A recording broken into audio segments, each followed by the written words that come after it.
सावन मन ना लागल लेहनी कावर उठाए सोचले रहनी कुछ ना होता पड़ल बड़ कठिनाई हो बाबा हो बोलना करियो कौन उपाय हो बाबा हो तनका दीना बताइए हो बाबा हो कैसे करियो सेवा काइए हो बाबा हो।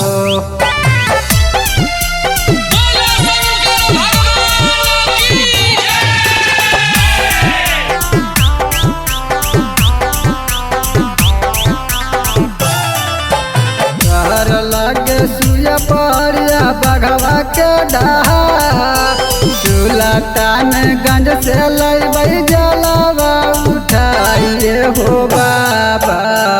हो बोलना करियो कौन उपाय हो बाबा हो बोलना करियो कौन उपाय हो बाबा हो तनका दीना बताइए हो बाबा हो।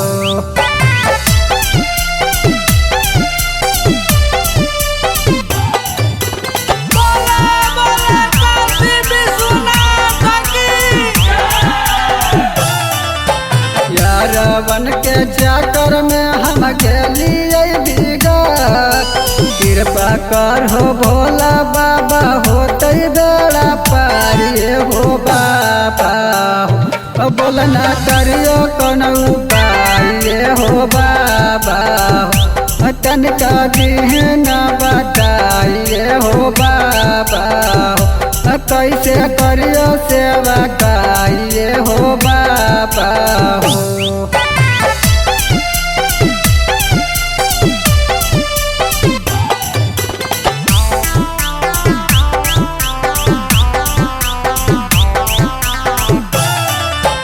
जितेंद्र ज्वाला जीता बोलम बोलल जा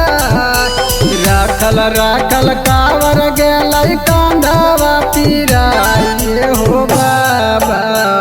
हो बोलना करियो कौन उपाय हो बाबा हो तनका दीना बताइए हो बाबा हो कैसे करियो सेवा काइए हो